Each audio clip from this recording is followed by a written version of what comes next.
Years back, I got a message. I got a call. I was this is about years back, quite a while.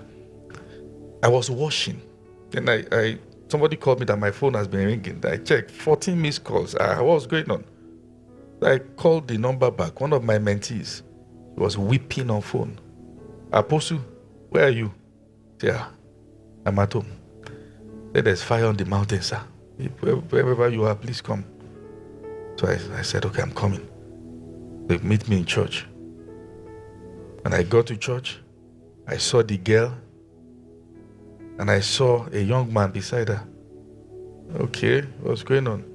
And both of them saw me. The guy prostrated. The girl went on her knees. She was crying. What happened? That this is my boyfriend, fiancé, or he came around yesterday. As he came to do, the guy came for evangelists, for missions, follow their church for missions. So he planned to visit her. No, true life story. Don't think they coined it. True life story. Okay, I was in that environment. So as he came to visit her, they were talking. Then it began to rain. If they said it rained and me too, I'm there and I didn't see rain, then we know that this is Lamba. True. So I will have to check it out. But it didn't rain in my house. So it actually rained. So he said the guy couldn't go again, and they waited for the rain to stop. Rain did not stop. So she, out of compassion, said that you just take the duvet, sleep on the floor. I will sleep on the bed, and then good night, bye-bye, good night, bye.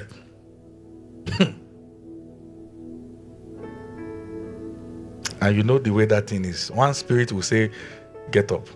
So eventually both of them saw that they were not sleeping. You are not sleeping. Say, sleep is not really coming. You two are not sleeping. Okay. Eventually this one say, hey, that place is convenient. No. Okay, you come and sleep here. I'll face the wall. Just face the other side. You know the remaining part of the story. Your mind. What if the Holy Ghost fell? That night. Long story cut short. They had sex. And then so they said, they have failed God, this. They say, if God was going to kill you, you would have died immediately. Okay? Now, he has forgiven you. Now, spoke with them and told them, this is now the right way to go about it. This relationship lacks accountability. There's a need for accountability. Okay? And then pause it for a while. Okay? Everybody should go and grow. And then, of course, you are going to, we didn't manufacture husband for you and wife, but pause this thing for a while. Okay? Because if not, in the place of sympathy, you will still come back again and it's still going to happen. So after some weeks, she called back. And now she was wailing. What happened? He said she has not been seeing her menstrual flow. Go and look for it. Where did he go? I don't know how to look for it. He now went for a test. Said that she's pregnant. Wow. Say, wow. That's serious. Said, yes, sir. Say, sir, what do we do? What do we do, Ken? That's why it's becoming we. I'm not.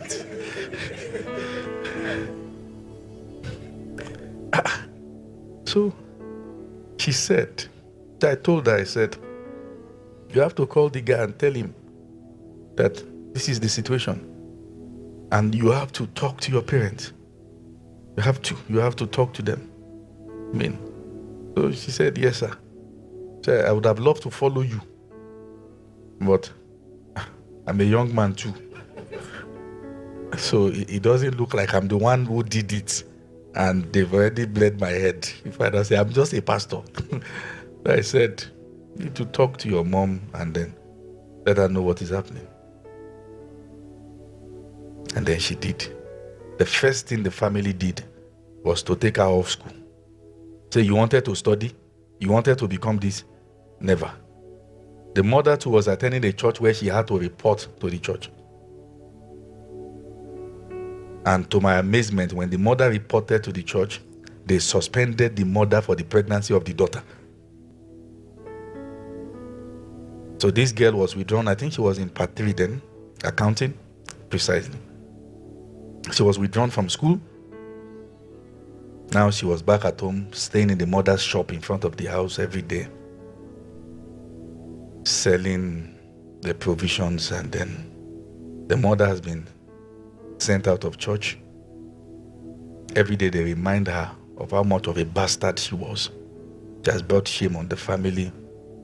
The boy too has told his own people. He too was in part 3. One night, I've shared this story before, and a blog coined it in a very dubious way. I'm very careful.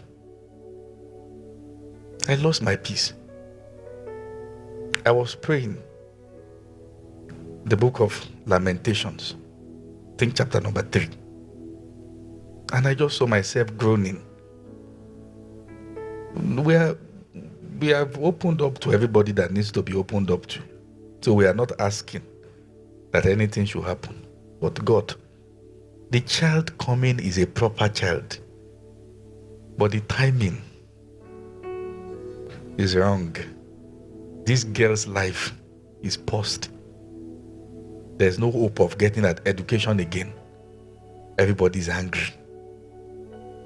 Help, Lord. Intervene. As at that point, she was already about 3 months gone. Going to 4 months. Oh, around 4 months. Intervene.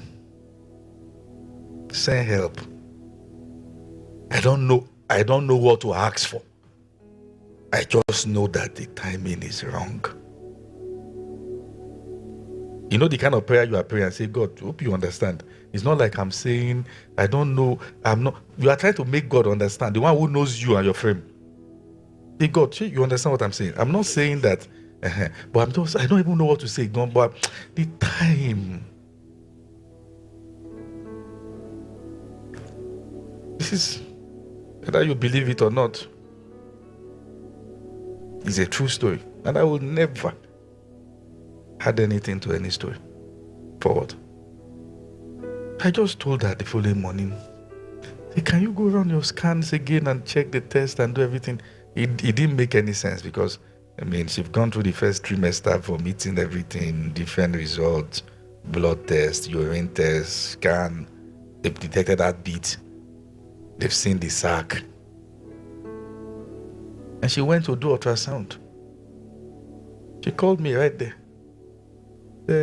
Pastor, these people here say they are not seeing anything. How do you mean? They go to another place. He called again. Said they are not seeing anything. No. Go and do blood test. Pity. He called. Said it's negative.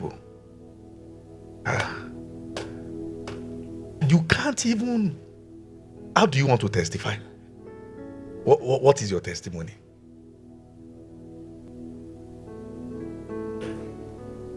There are things that happens. You just say, okay, God, should I say thank you or not? Because, okay, God, because there's no word.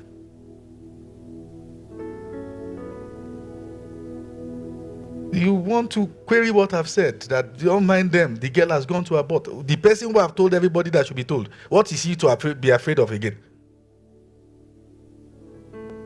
They just didn't see anything. About 2 years ago, I stumbled on a picture online, getting married. I shook my head. The scent of water.